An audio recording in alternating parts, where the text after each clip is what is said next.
Captain century അടിക്കും എന്നായിരുന്നു റാഷിദിന്റെ തലക്കെട്ട്. എന്നിട്ട് അതിനുശേഷം പറഞ്ഞു LDF 96 മുതൽ 104. ശ്രദ്ധിക്കണേ നിങ്ങൾ. അതായത് 2021 എത്രയായിരുന്നു കിട്ടിയത്? പിണറായി വിജയൻ സർക്കാരിന് ഈ രണ്ടാം വരവിൽ 99 സീറ്റായിരുന്നു കിട്ടിയത് കേട്ടോ. അപ്പൊ റാഷിദ് പ്രവചിച്ച എത്രയാണ്? 96 മുതൽ 104 വരെ സീറ്റുകൾ കിട്ടുമെന്ന് റാഷിദ് പ്രവചിച്ചപ്പോൾ 99 കിട്ടിയെന്ന് പറഞ്ഞാൽ റാഷിദിന്റെ പ്രവചനം കഴിഞ്ഞ തവണ വളരെ കൃത്യമായി അല്ലെ? 96 104 അതിനിടയിലുള്ള 99 എന്ന ആ സംഖ്യയാണ്, അല്ലെങ്കിൽ അത്രയും സീറ്റാണ് കഴിഞ്ഞ തവണ LDF കിട്ടിയത്. നമ്മുടെ CP റാഷിദിന്റെ പ്രവചനത്തെ കുറിച്ചാണ് പറയാൻ പോകുന്നത്. CP റാഷിദിന്റെ പ്രവചനം വന്നു കഴിഞ്ഞു. കഴിഞ്ഞ ആഴ്ച തന്നെ ആ ഒരു പ്രവചനം വന്നു കഴിഞ്ഞു. എല്ലാവരും വളരെ താല്പര്യത്തോടെ കേൾക്കാൻ ആഗ്രഹിച്ചത് റാഷിദ് പറഞ്ഞു. അതായത് UDF ആണ് ഇത്തവണ ജയിക്കാൻ പോകുന്നത്. UDF പറഞ്ഞത് 91 മുതൽ 102 വരെ സീറ്റ് UDF കിട്ടാം. അതേ അവസരത്തിൽ LDF 38 മുതൽ 48 വരെ, അങ്ങനെയാണ് റാഷിദ് പറഞ്ഞത്. NDAക്ക് 1 മുതൽ 3 വരെ സീറ്റുകൾ കിട്ടാമെന്നും പറഞ്ഞു. റാഷിദിനെ നിങ്ങൾക്ക് പരിചയപ്പെടുത്തേണ്ട കാര്യമില്ല. സോഷ്യൽ മീഡിയയിലെ താരമാണ് റാഷിദ്. കഴിഞ്ഞ ഒരു 6 വർഷത്തിനിടയിൽ, 6 അല്ല, ഒരു 3-4 വർഷമായിട്ടുള്ള റാഷിദ് സോഷ്യൽ മീഡിയയിൽ പ്രവചനം നടത്താൻ തുടങ്ങിയിട്ട് ഒരു 17 പ്രവചനങ്ങൾ നടത്തി. അതിൽ 2 മാത്രമാണ് പൊളിഞ്ഞു പോയത്. അത് റാഷിദിനെ കുറ്റം പറഞ്ഞിട്ട് കാര്യമില്ല. ആ 17 പൊളിഞ്ഞത് മിക്കവാറും ഇന്ത്യയിലെ എല്ലാ തരത്തിലുള്ള എക്സിറ്റ് പോൾ പ്രവചനങ്ങളും ആ രീതിയിൽ എനിക്ക് തോന്നുന്നു ഹരിയാനയിലെ ഒരു പ്രവചനമായിരുന്നു തെറ്റിപ്പോയത്. പിന്നെ മറ്റൊന്ന് ചേലക്കരയിൽ പ്രവചനം തെറ്റിയെന്നല്ല, ചേലക്കരയിൽ രമ്യ ഹരിദാസ് ജയിക്കുന്നു റാഷിദ് പ്രവചിച്ചിരുന്നു. പക്ഷേ രമ്യ ഹരിദാസ് ചേലക്കര ഉപതെരഞ്ഞെടുപ്പിൽ മത്സരിച്ചപ്പോൾ CPMന്റെ ഭൂരിപക്ഷം പകുതിയോളം കുറയ്ക്കാൻ പറ്റിയെന്നുള്ളൊരു കാര്യം. എങ്കിലും അത് രണ്ടും നമുക്ക് വിട്ടേക്കാം. എന്തായാലും ഈ പ്രവചനങ്ങൾ, അല്ലെങ്കിൽ ഈ തെരഞ്ഞെടുപ്പ് പ്രവചനങ്ങൾ എന്ന് പറയുന്നത് 100% എന്തായാലും ശരിയാവില്ലല്ലോ. 100% ശരിയായ പിന്നെ ഈ പ്രവചനം കേട്ടാൽ മതിയല്ലോ. പക്ഷെ അങ്ങനെയല്ല. റാഷിദിന്റെ ഒരു നിരീക്ഷണ പാഠവും റാഷിദിന്റേതായ ഒരു മെത്തോഡോളജി ഉണ്ട്. അങ്ങനെയാണ് റാഷിദ് ഈ വിശകലനങ്ങളല്ല, തിരഞ്ഞെടുപ്പ് പ്രവചനങ്ങൾ നടത്താറുള്ളത്. അതായത് ഒന്ന്, ഈ ചാനലുകളിലും പത്രങ്ങളിലൊക്കെ വരുന്ന ആ ഒരു വ്യത്യസ്ത രാഷ്ട്രീയ നിരീക്ഷകരുടെ ഒരു പൾസ് എടുക്കുന്നു. ആ ഇലക്ഷൻ നടന്ന പ്രദേശങ്ങളിലൂടെ സഞ്ചരിച്ച് അതിലെ ഈ വോട്ടർമാരുടെ ഒരു പൾസ് എടുക്കുന്നു. അങ്ങനെ റാഷിദിന്റേതായ ഒരു വഴികളിലൂടെയാണ് ഇതൊക്കെ പോകുന്നത്. ഞാൻ ഈ വീഡിയോ ചെയ്യാൻ കാരണം, പലരും, അതായത് റാഷിദിന്റെ ഈ നിഗമനം, അല്ലെങ്കിൽ റാഷിദിന്റെ ഈ സൂചന, അല്ലെങ്കിൽ റാഷിദിന്റെ ഈ ഫല എന്താ പറയാ, ഈ പ്രവചനം, ഈ പ്രവചനം CPMകാർക്ക് പിടിച്ചിട്ടില്ല. കാരണം CPM തോൽക്കുന്നാണല്ലോ പറയുന്നത്. CPM തോൽക്കും എന്ന് പറഞ്ഞതുകൊണ്ട് തന്നെ ഇവര് റാഷിദിനെ തള്ളിക്കളയുകയാണ്. അതേ അവസരത്തിൽ റാഷിദ് എന്തായിരുന്നു കഴിഞ്ഞ തവണ പറഞ്ഞത്? അതറിയാൻ നിങ്ങൾക്ക് താല്പര്യം ഉണ്ടാവും. റാഷിദ് കഴിഞ്ഞ ഇലക്ഷനിൽ 2021 പിണറായി വിജയൻ സർക്കാർ ആദ്യത്തെ ടേം പൂർത്തിയാക്കിയതിനു ശേഷം നടന്ന തിരഞ്ഞെടുപ്പിൽ റാഷിദിന്റെ പ്രവചനം എങ്ങനെയായിരുന്നു? ആ പ്രവചനം ഇങ്ങനെയാണ്. റാഷിദ് ഒരു ടൈറ്റിലൊക്കെ കൊടുത്തിരുന്നു, ക്യാപ്റ്റന് സെഞ്ചുറി എന്ന്. 3-ാം തീയതിയിലെ എത്ര പത്രങ്ങളിൽ തലക്കെട്ട് വരും? അങ്ങനെയായിരുന്നു റാഷിദ് ചോദിച്ചത്. അതായത് 2021 ഏപ്രിൽ മാസം 30-ാം തീയതി 2021 ഏപ്രിൽ മാസം 30-ാം തീയതി റാഷിദിന്റെ പോസ്റ്റ് 2021 ഇലക്ഷൻ സംബന്ധിച്ച് അക്കാലത്ത് പിണറായി വിജയൻ സർക്കാരിന്റെ ദുർനടപടികളെ കുറിച്ച് പ്രതിപക്ഷ നേതാവായിരുന്ന രമേശ് ചെന്നിത്തല ഉന്നയിച്ച നിരവധിയായ ആരോപണങ്ങളൊക്കെ നമ്മുടെ മുന്നിലുണ്ട്. ആ അവസരത്തിൽ റാഷിദ്, അതായത് ഒരുപാട് ഈ പ്രവചനങ്ങൾ UDF ആയിരിക്കും അധികാരത്തിൽ വരിക, അതേപോലെ തന്നെ LDF ആയിരിക്കും അധികാരത്തിൽ വരിക, ഇത് രണ്ടും ഇഞ്ചോടിഞ്ച് മത്സരമാണ് എന്ന് തുടങ്ങിയ വ്യത്യസ്തങ്ങളായ നിരീക്ഷണങ്ങളായിരുന്നു, അല്ലെങ്കിൽ വ്യത്യസ്തങ്ങളായ പ്രവചനങ്ങളായിരുന്നു അക്കാലത്ത് ഉണ്ടായിരുന്നത്. പക്ഷെ റാഷിദ് വളരെ കൃത്യമായി പറഞ്ഞു, സെഞ്ചുറി, അല്ലെ, ക്യാപ്റ്റൻ സെഞ്ചുറി അടിക്കും എന്നായിരുന്നു റാഷിദിന്റെ തലക്കെട്ട്. എന്നിട്ട് അതിനുശേഷം പറഞ്ഞു LDF 96 മുതൽ 104. ശ്രദ്ധിക്കണേ നിങ്ങൾ. അതായത് 2021 എത്രയായിരുന്നു കിട്ടിയത്? പിണറായി വിജയൻ സർക്കാരിന് ഈ രണ്ടാം വരവിൽ 99 സീറ്റായിരുന്നു കിട്ടിയത് കേട്ടോ. അപ്പൊ റാഷിദ് പ്രവചിച്ച എത്രയാണ്? 96 മുതൽ 104 വരെ സീറ്റുകൾ കിട്ടുമെന്ന് റാഷിദ് പ്രവചിച്ചപ്പോൾ 99 കിട്ടിയെന്ന് പറഞ്ഞാൽ റാഷിദിന്റെ പ്രവചനം കഴിഞ്ഞ തവണ വളരെ കൃത്യമായി അല്ലെ? 96 104 അതിനിടയിലുള്ള 99 എന്ന ആ സംഖ്യയാണ്, അല്ലെങ്കിൽ അത്രയും സീറ്റാണ് കഴിഞ്ഞ തവണ LDF കിട്ടിയത്. അതേ അവസരത്തിൽ തന്നെ UDF 35 മുതൽ 43, 35നും 43നും അതേ അവസരത്തിൽ കൃത്യമായി UDF കിട്ടിയത് എത്രയാണ്? 41 സീറ്റാണ്. 41 സീറ്റാണ് UDF കിട്ടിയത്. അപ്പോൾ റാഷിദ് പറയുന്നത് എത്രയാണ്? 35നും 43നും ഇടക്ക്. അപ്പൊ ഇത്തവണ റാഷിദിന്റെ പ്രവചനം UDF 91 മുതൽ 102 എന്ന് പറഞ്ഞാൽ 2021 LDF പ്രകടനത്തിന്റെ അത്രയും UDF പ്രകടനം വരുന്നില്ല. അതാണ് നിങ്ങൾ മനസ്സിലാക്കേണ്ട ഒരു പ്രത്യേകത. അതായത് കഴിഞ്ഞ വർഷം 2021 96 മുതൽ 104 എന്നാണ് പറയുന്നത്. 96 മുതൽ 104 LDF എന്ന് പറയുമ്പോൾ ഇപ്രാവശ്യം 91 മുതൽ 102 വരെ എന്നാണ് പറയുന്നത്. നിങ്ങൾക്കറിയാം, കഴിഞ്ഞ ഒരു 2-3 ദിവസം മുമ്പ് പുറത്തു വന്ന എക്സിറ്റ് പോൾ, അതായത് 29-ാം തീയതി പശ്ചിമ ബംഗാളിലെ ആ ഇലക്ഷൻ കഴിഞ്ഞതിന്റെ അന്ന് വൈകുന്നേരത്തോടെ ഇന്ത്യയിലെ വ്യത്യസ്തങ്ങളായ ഒരുപാട് വളരെ ക്രെഡിബിലിറ്റിയുള്ള വ്യത്യസ്ത മാധ്യമ സംഘങ്ങൾ, മാധ്യമ ശൃംഖലകൾ അവരുടെ എക്സിറ്റ് പോൾ ഫലങ്ങൾ പുറപ്പെടുവിച്ചിരുന്നു. അതിലൊക്കെ ഏതാണ്ട് 75, 80, 85 ആ ഒരു റേഞ്ചിലാണ് UDF അധികാരത്തിൽ വരുമെന്ന് പറഞ്ഞത്. അതിൽ ആക്സിസ് മൈ ഇന്ത്യ 90 സീറ്റ് വരെ നേടാന്ന് പറഞ്ഞു. അപ്പോഴാണ് റാഷിദ് പറയുന്നത് അതല്ല, 91 മുതൽ 102 വരെ നേടാം. അപ്പൊ ഞാൻ ആ വീഡിയോയിലും പറഞ്ഞു, അത് സംബന്ധിച്ച് ഞാൻ വീഡിയോ ചെയ്തിരുന്നു. ആ വീഡിയോയിൽ പറഞ്ഞു ഞാൻ റാഷിദിനൊപ്പമാണെന്ന് പറഞ്ഞാൽ റാഷിദ് എനിക്ക് കുറെ കാലമായിട്ട് അറിയാം. റാഷിദിന്റെ പ്രവചനങ്ങളൊക്കെ വളരെ കൃത്യമായി അത് പരിശോധിക്കുകയും അത് നിരീക്ഷിക്കുകയും ചെയ്യുന്ന ഒരു വ്യക്തിയാണ് ഞാൻ. അതുകൊണ്ട് തന്നെ ഈ ആക്സിസ് മൈ ഇന്ത്യയുടെ പ്രവചനത്തെക്കാൾ എനിക്ക് ഞാൻ പ്രതീക്ഷിക്കുന്നത് റാഷിദിന്റെ പ്രവചനമാണ് സംഭവിക്കാൻ പോകുന്നത് എന്നുള്ളതാണ്. റാഷിദിന്റെ വെറും പ്രവചനമല്ല, റാഷിദ് അതിന്റെ താഴെ റാഷിദ് എന്തുകൊണ്ട് ഇത്തവണ UDF ഈ രീതിയിൽ ഒരു 100+ സീറ്റുകൾ നേടി അധികാരത്തിലേക്ക് വരും. എന്തുകൊണ്ട് കഴിഞ്ഞ തവണ 99 സീറ്റ് നേടിയ LDF ഇത്തവണ 38 മുതൽ 48 വരെ സീറ്റ് എന്ന് പറഞ്ഞാൽ നേരെ പകുതിയായിട്ട് എന്തുകൊണ്ട് കുറയും?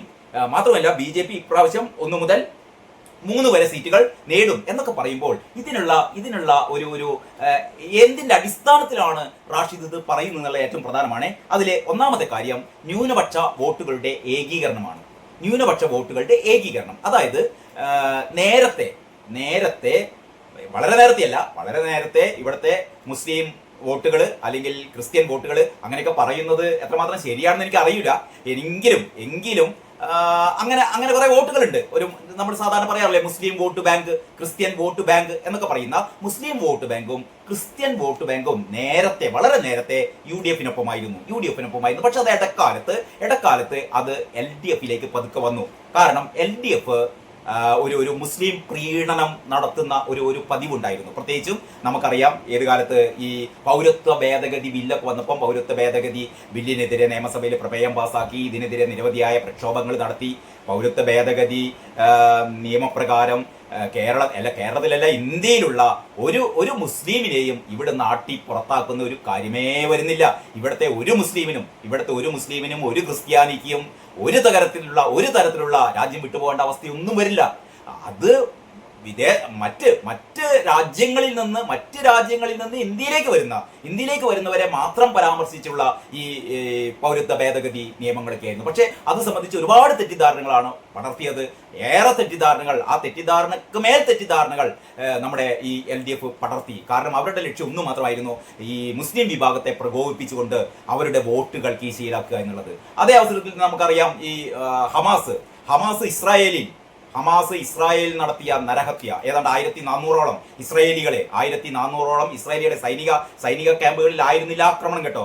സാധാരണ രീതിയിലുള്ള യുവാക്കളെ, യുവതികളെ, കുട്ടികളെ, ഒരുപക്ഷെ ഈ കഴിഞ്ഞ കാലഘട്ടങ്ങളിൽ ഈ ഏറ്റവും അതിക്രൂരമായ മനുഷ്യഹത്യയായിരുന്നു പലസ്തീനിലെ ഹമാസ് ഭീകരന്മാര് ഇസ്രായേലിൽ ചെയ്തത്. ഇസ്രായേലില് സംഗീത നിശ ആസ്വദിക്കുകയായിരുന്ന യുവതികളെ കൂട്ടമായി കഴുത്തരിഞ്ഞു കൊല്ലുകയും അവരുടെ മൃതദേഹങ്ങളിൽ കയറി നിന്ന് അവർ തുപ്പുകയും ചവിട്ടുകയും ഒക്കെ ചെയ്ത് എന്ന് പറഞ്ഞാൽ അത്രമാത്രം അധമമായ പ്രവൃത്തി ഇസ്രായേൽ സേന ചെയ്തു. ചെറിയ കുഞ്ഞുങ്ങളെയൊക്കെ കഴുത്തരിഞ്ഞരിഞ്ഞ് കൊല്ലുകയായിരുന്നു.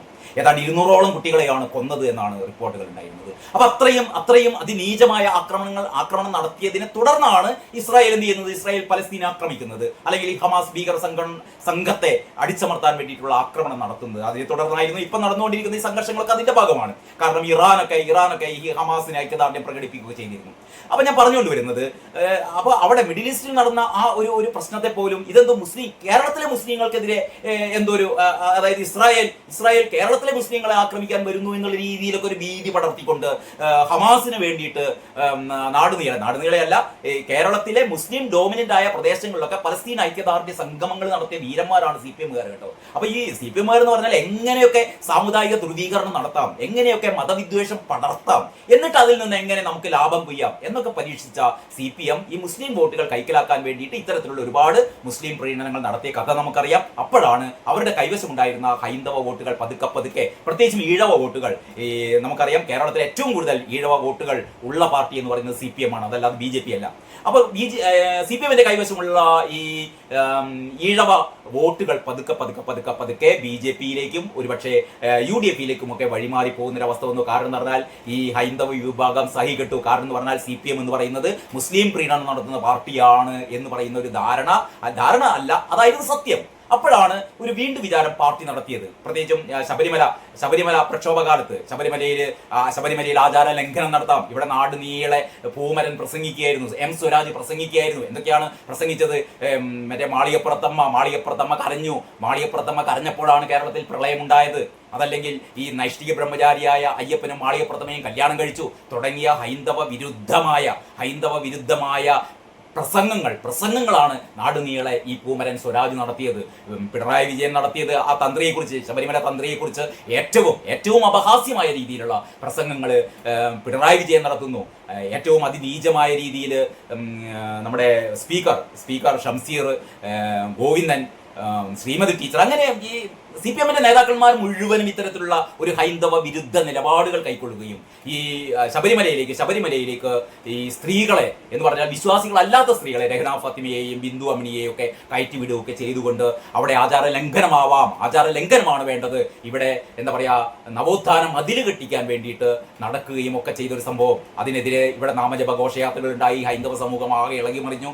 അങ്ങനെ പിന്നീട് നടന്ന ലോക്സഭാ തിരഞ്ഞെടുപ്പിൽ ഏറ്റവും ദയനീയമായി CPM പരാജയപ്പെട്ടപ്പോഴാണ് CPM-ന് മനസ്സിലായത് തങ്ങളുടെ കൈവശമുള്ള ഹൈന്ദവ വോട്ടുകൾ ഇതാ പതുക്കെ ചോർന്നു പോവുകയാണ്. അതോടെ CPM എന്ന് പറയുന്നത് CPM-ന് ഒരു നിലപാടില്ലാന്നേ. CPM-ന് ആവശ്യം വോട്ടുകൾ കിട്ടുക, വോട്ടുകൾ സമാഹരിക്കുക, അധികാരത്തിൽ വരിക, അധികാരത്തിൽ വന്നിട്ട് എന്താ പറയാ ധാർഷ്ട്യം, അഴിമതി തുടങ്ങിയ കാര്യങ്ങൾ നടത്തുക എന്നുള്ളതാണ് സമീപകാലത്തെ CPM-ന്റെ, പ്രത്യേകിച്ച് പിണറായി അധികാരത്തിൽ വന്ന ശേഷം അല്ലെങ്കിൽ പിണറായി പാർട്ടിയുടെ സെക്രട്ടറി ആയ ശേഷം ഇവിടെ നടന്നുകൊണ്ടിരിക്കുന്ന ഏറ്റവും വലിയ CPM-ന്റെ അധാർമിക പ്രവൃത്തി എന്ന് പറയുന്നത് ഇതാണ്. അപ്പോഴാണ് ഈ ഹൈന്ദവ വോട്ടുകളൊക്കെ തിരിച്ചു പിടിക്കണം. ഹൈന്ദവ വോട്ടുകൾ തിരിച്ചു പിടിക്കാൻ വേണ്ടിയിട്ട് വീടാന്തരം നടന്നു. കോടിയേരി ഒക്കെ ജീവിച്ചിരിക്കുന്ന കാലത്താണ് വീടാന്തരം നടത്ത്, ഞങ്ങൾക്ക് തെറ്റുപറ്റിപ്പോയി, ഞങ്ങൾ ഈ ഹൈന്ദവ വിരുദ്ധരല്ല എന്നൊക്കെ പറഞ്ഞിട്ട് ഹിന്ദുക്കളുടെ കൈയും കാലൊക്കെ പിടിച്ചു. പിന്നീടാണ് ഏറ്റവും അപകടകരമായ ഒരു സ്ഥിതി ഉണ്ടായത്.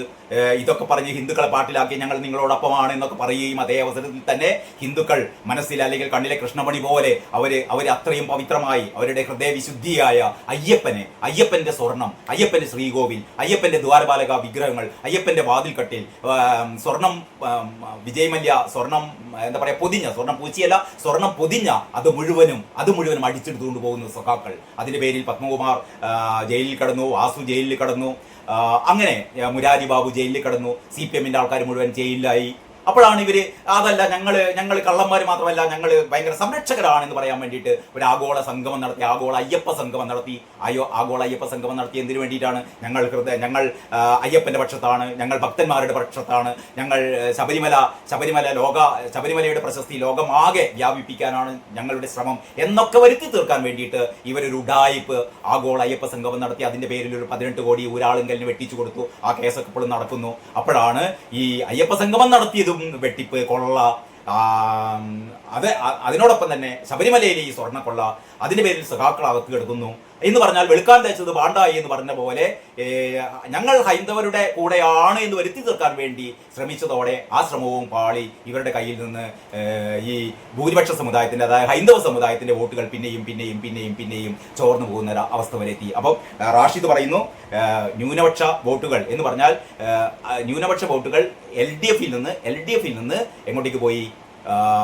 UDF-ലേക്ക് പോയി. കാരണം ഈ ഹൈന്ദവ, അതായത് CPM എന്ന് പറയുന്നത് ഒരു ഹൈന്ദവരുടെ പാർട്ടിയാണ്. അതിനു വേണ്ടിയിട്ടാണ് ഇവർ അയ്യപ്പ സംഗമം നടത്തിയത്. മാത്രമല്ല മലപ്പുറം ജില്ലയെ ഏറ്റവും മോശമാക്കി ചിത്രീകരിച്ചുകൊണ്ട് പിണറായി വിജയൻ ഡൽഹിയിൽ വെച്ചിട്ട് ഒരു ഇംഗ്ലീഷ് പത്രത്തിന് ഒരു അഭിമുഖം നൽകിയ ഒരു PR അഭിമുഖം. അതിൽ മലപ്പുറം ജില്ലക്കാരെ മുഴുവനും അവരെ കള്ളക്കടത്തുകാരാക്കി, അവര് ഒരു എന്താ പറയുക ദേശവിരുദ്ധ പ്രവർത്തനം നടത്തുന്ന ആൾക്കാരൊക്കെയാക്കി ചിത്രീകരിച്ചുകൊണ്ടുള്ള ഒരു ഇന്റർവ്യൂ വരെ പിണറായി വിജയൻ നടത്തുകയുണ്ടായി. അവസാനം അത് പിടിക്കപ്പെട്ടപ്പോഴാണ് പറഞ്ഞത്, അത് ഞാൻ അങ്ങനെയൊന്നും പറഞ്ഞിട്ടില്ല, അത് ഈ PR ഏജൻസികൾ ചേർത്തതാണ് എന്നൊക്കെ പറഞ്ഞ് അവസാനം തടിതപ്പി. പക്ഷെ അതൊന്നും മുസ്ലിങ്ങൾ വിശ്വസിച്ചില്ല കേട്ടോ. എന്ന് പറഞ്ഞാൽ മുസ്ലിങ്ങൾക്ക് മനസ്സിലായി എന്ന് പറഞ്ഞാൽ ഈ ഞങ്ങളോടൊപ്പമല്ല, CPM എന്ന് പറയുന്നത് ഞങ്ങളോടൊപ്പമല്ല, ഞങ്ങൾക്ക് വളരെ കൃത്യമായി ഒരു സുരക്ഷിതമായ ഇടം എന്ന് പറയുന്നത് UDF ആണ് എന്ന് മുസ്ലിങ്ങൾ തിരിച്ചറിയുന്നു. നേരത്തെ തന്നെ ക്രിസ്ത്യൻ സമുദായം UDF-ന്റെ കൂടെയായിരുന്നു. ഇടക്കാലത്ത് കുറച്ച് പേര് അല്ലെങ്കിൽ കുറച്ച് ഒക്കെ ചായ്വ് BJP-യോട് ഉണ്ടായി എന്നുള്ളത് ശരി തന്നെ. അപ്പോൾ ഏതായാലും ഒരു ന്യൂനപക്ഷ ഏകീകരണം ഈ തെരഞ്ഞെടുപ്പിൽ സംഭവിച്ചിട്ടുണ്ട്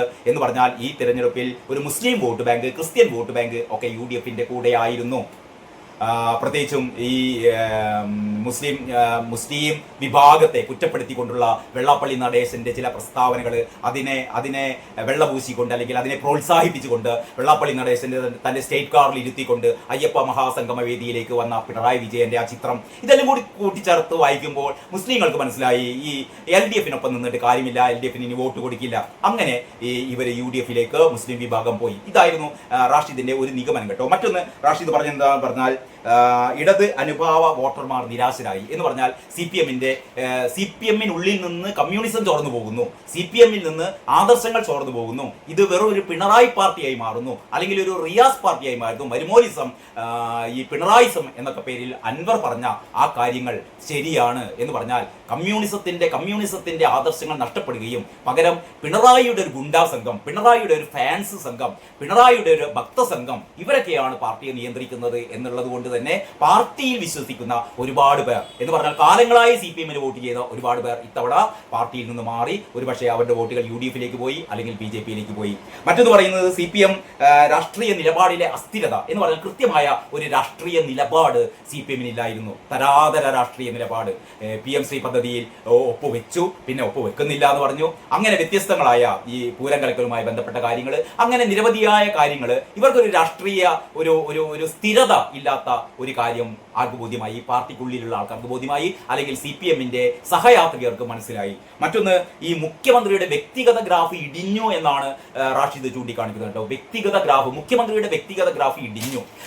അത് റാഷിദ് വളരെ മാന്യമായി പറഞ്ഞതാണ്. യഥാർത്ഥത്തിൽ മുഖ്യമന്ത്രി പിണറായി വിജയന്റെ ധാർഷ്ട്യം, കടക്കുപുറത്ത് മാറി നിൽക്ക്, വീട്ടിൽ പോയി ചോദിക്കി തുടങ്ങിയ രീതിയിലുള്ള പിണറായി വിജയന്റെ ധാർഷ്ട്യങ്ങൾ, പിണറായി വിജയന്റെ അഹങ്കാരങ്ങൾ, മോൾക്ക് വേണ്ടിയിട്ട്, മോന് വേണ്ടിയിട്ട്, കുടുംബത്തിന് വേണ്ടിയിട്ടുള്ള ഒരു ഭരണം എന്നുള്ള രീതിയിലായിരുന്നു പിണറായി വിജയൻ ഈ ഭരണത്തെ മുന്നിൽ കണ്ടത് എന്ന് പറഞ്ഞാൽ ഈ കരിമണൽ കർത്തായിൽ നിന്ന് 1.25 കോടിയോളം രൂപ മാസപ്പടിയായി വാങ്ങുന്ന മകള് ഈ IT കമ്പനി തുടങ്ങിയത് തന്റെ ഭാര്യയുടെ പെൻഷൻ പൈസ കൊണ്ടാണെന്ന് പറയുന്ന ലോകകള്ളം പറയുന്നു.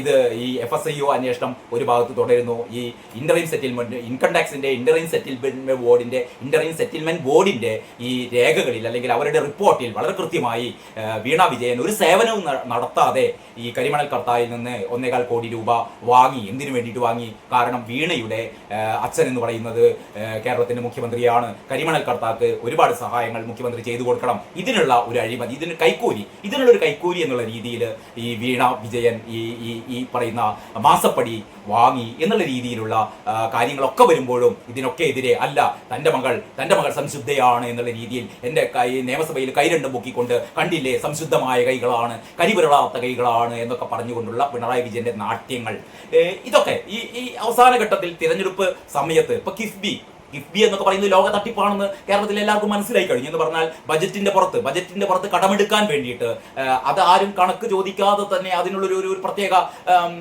CPM-നുള്ളിൽ തന്നെയുള്ള ഒരു ഉപജാപക സംഘത്തിന്റെ ഒരു പ്രത്യേക ഒരു സംഘമാക്കിയിട്ട് കിഫ്ബിയെ മാറ്റുകയും കിഫ്ബി കണ്ടമാനം കടമെടുക്കുന്നു. കിഫ്ബിയിലെ കടം വീട്ടാൻ വേണ്ടിയിട്ട് ഇവിടെ പെട്രോളിന്റെ സെസ് അതിലേക്ക് കൊടുക്കുന്നു. അങ്ങനെ ആ രീതിയിലുള്ള കിഫ്ബി എന്ന് പറയുന്ന ഒരു ഇവിടുത്തെ എന്താ പറയാ ഒരു വികസനത്തിന് വേണ്ടിയിട്ടുള്ളതാണെന്നാണ് വെപ്പ്. പക്ഷെ ആ കിഫ്ബിയിൽ നിന്ന് പോലും കോടികൾ ചെലവാക്കിക്കൊണ്ടാണ് ഇത്തവണ പരസ്യം ചെയ്തത്. അതായത് പിണറായി വിജയനെ ജയിപ്പിക്കാൻ വേണ്ടിയിട്ട്, അല്ലെങ്കിൽ LDF വീണ്ടും ജയിക്കണം എന്ന് ജനങ്ങളെ തെറ്റിദ്ധരിപ്പിക്കാൻ വേണ്ടിയിട്ട് കള്ളപ്പരസ്യങ്ങൾ, ഈ കിഫ്ബിയുടെ പരസ്യം, കിഫ്ബിയുടെ പൈസ എന്ന് പറഞ്ഞാൽ കടം വാങ്ങുന്ന പൈസയാണ്. കിഫ്ബി കടം വാങ്ങുന്ന പൈസ പിണറായി വിജയനെ ജയിപ്പിക്കാൻ വേണ്ടിയിട്ട് ഈ നാട് നീളെ കൂറ്റൻ ഹോർഡിങ്ങുകൾ, ഈ പത്രങ്ങളിൽ മുഴുവനും ഈ കള്ളപ്പരസ്യങ്ങൾ, പിന്നെ മോഹൻലാലിനെ കൊണ്ടുള്ള ഈ ഇത്തരത്തിൽപ്പെട്ട ഉഡായിപ്പ് ഇന്റർവ്യൂകൾ എല്ലാ ചാനലുകളിലും പൈസ കൊടുത്തുകൊണ്ട് അവരെ കൊണ്ട് ചില പ്രീപോൾ സർവേകൾ LDFന് അനുകൂലമായി ഇങ്ങനെ ഒരുപാട് ഉഡായിപ്പുകൾ ചെയ്തുകൊണ്ട് ഇത്തരം കാര്യങ്ങളൊക്കെ പിണറായി വിജയൻ എന്ന് പറയുന്ന നേതാവിന്റെ ഗ്രാഫ്, വ്യക്തിഗത ഗ്രാഫ് വളരെ വളരെ ഇടിഞ്ഞു, പാതാളത്തോളം താഴ്ന്നു എന്ന് വേണം പറയാം. പക്ഷെ റാഷിദ് അങ്ങനെയൊന്നും പറഞ്ഞില്ല, വ്യക്തിഗത ഗ്രാഫ് ഇടിഞ്ഞു. അങ്ങനെ ഏറ്റവും പ്രധാനപ്പെട്ട 4 കാരണങ്ങളാണ് റാഷിദ് ചൂണ്ടിക്കാണിക്കുന്നത്. ഇതിലൊക്കെ ഏറ്റവും പ്രധാനം എന്ന് പറയുന്നത് ഈ 4 കാര്യങ്ങളെയും നമുക്ക് ഒറ്റ ഫ്രെയിമിൽ അത് നമുക്ക് പറയാം. എന്ന് പറഞ്ഞാൽ പിണറായി സർക്കാരിന്റെ ഈ 5 വർഷത്തെ ഭരണപരാജയം, ഭരണവിരുദ്ധ വികാരം, ഓരോരോ മന്ത്രിമാരും ഏറ്റവും കഴിവുകെട്ട, ഒരുപക്ഷെ കേരള ചരിത്രം ഇന്നോളം കണ്ടിട്ടില്ലാത്ത ഏറ്റവും കഴിവുകെട്ട മന്ത്രിമാർ, തനിക്കൊരു 2ാം നിര ഉണ്ടാവരുത്, തൻ്റെ കാലശേഷം തൻ്റെ മരുമകൻ മാത്രമായിരിക്കണം ഈ CPM-നെ മുന്നോട്ട് കൊണ്ടുപോകേണ്ടത് എന്നുള്ളൊരു ധാരണയിൽ എല്ലാ 2ാം നിര നേതാക്കന്മാരെയും വെട്ടി നിരത്തിക്കൊണ്ട് പിണറായി കാണിച്ച ഒരു ധാർഷ്ട്യം. അപ്പോൾ ഇത്തരം കാര്യങ്ങളൊക്കെ കൊണ്ട് ഈ കമ്മ്യൂണിസ്റ്റ് പാർട്ടിയെ സ്നേഹിക്കുന്ന, CPM-നെ സ്നേഹിക്കുന്ന ഒരു വലിയൊരു വിഭാഗം ഇത്തവണ വോട്ട് മാറി ചെയ്തു എന്നുള്ള ഏറ്റവും പ്രധാനപ്പെട്ട ഒരു നിരീക്ഷണമാണ് റാഷിദ് നടത്തിയിരുന്നത്. അങ്ങനെയാണ് റാഷിദ് 102 സീറ്റ് വരെ UDFന് ലഭിക്കുമെന്ന് പറയുന്നതും.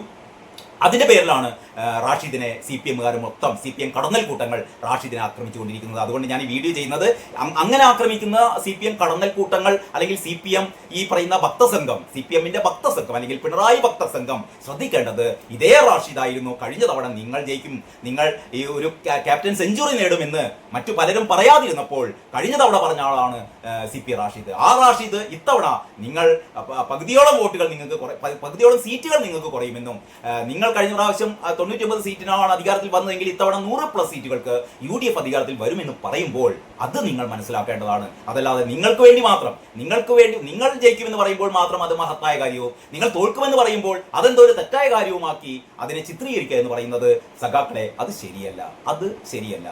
അപ്പൊ ഞാൻ ഈ വീഡിയോയിൽ ഈ റാഷിദിന്റെ അന്നത്തെ 2021 റാഷിദ് പറഞ്ഞതും 2026 റാഷിദ് പറഞ്ഞതും ചേർത്ത് വെച്ച് വായിക്കുമ്പോൾ റാഷിദ് പറഞ്ഞത് ശരിയാവാനാണ് സാധ്യത. ഇനി നമുക്ക് കാത്തിരിക്കാൻ ഏതാനും മണിക്കൂറുകൾ മാത്രമാണുള്ളത്. കൃത്യമായ ഫലം വരാൻ പോകുന്നു. വ്യത്യസ്തങ്ങളായ പ്രീപോൾ അല്ല, എക്സിറ്റ് പോൾ സർവേകൾ 75, 80, 85 സീറ്റുകൾ പ്രഖ്യാപിക്കുമ്പോൾ, ആക്സിസ് മൈ ഇന്ത്യ 90 സീറ്റുകൾ പ്രഖ്യാപിക്കുമ്പോൾ, റാഷിദ് 102 സീറ്റുകൾ പ്രഖ്യാപിക്കുമ്പോൾ, G ഗോപകുമാർ, പിന്നെ നമ്മുടെ ജയശങ്കർ വക്കീൽ തുടങ്ങിയ രാഷ്ട്രീയ നിരീക്ഷകന്മാർ ഒരു 75, 80, 85 ചിലപ്പോൾ 90 വരെയൊക്കെ സീറ്റുകൾ പോകാം എന്നൊക്കെ പറയുമ്പോൾ വീണ്ടും ഞങ്ങൾ തന്നെയാണ് അധികാരത്തിൽ വരാൻ പോകുന്നത് എന്ന് CPM മനക്കോട്ട കെട്ടുമ്പോൾ എന്താണ് സംഭവിക്കാൻ പോകുന്നത്? കാത്തിരിക്കാം. അത്രേ എനിക്ക് പറയാനുള്ളൂ. ഏതായാലും ഈ വീഡിയോ ഒക്കെ കാണുന്ന എൻ്റെ പ്രിയപ്പെട്ട പ്രേക്ഷകർ എൻ്റെ ഈ ചാനൽ സബ്സ്ക്രൈബ് ചെയ്യാൻ വേണ്ടിയിട്ട് അഭ്യർത്ഥിക്കുകയാണ്. കൂടുതൽ കാര്യങ്ങൾ, കൂടുതൽ വിശേഷങ്ങൾ, കൂടുതൽ രാഷ്ട്രീയ അവലോകനങ്ങൾ വരും വീഡിയോകളിൽ നിങ്ങൾക്ക് പ്രതീക്ഷിക്കാം. എല്ലാവർക്കും നന്ദി, നമസ്കാരം.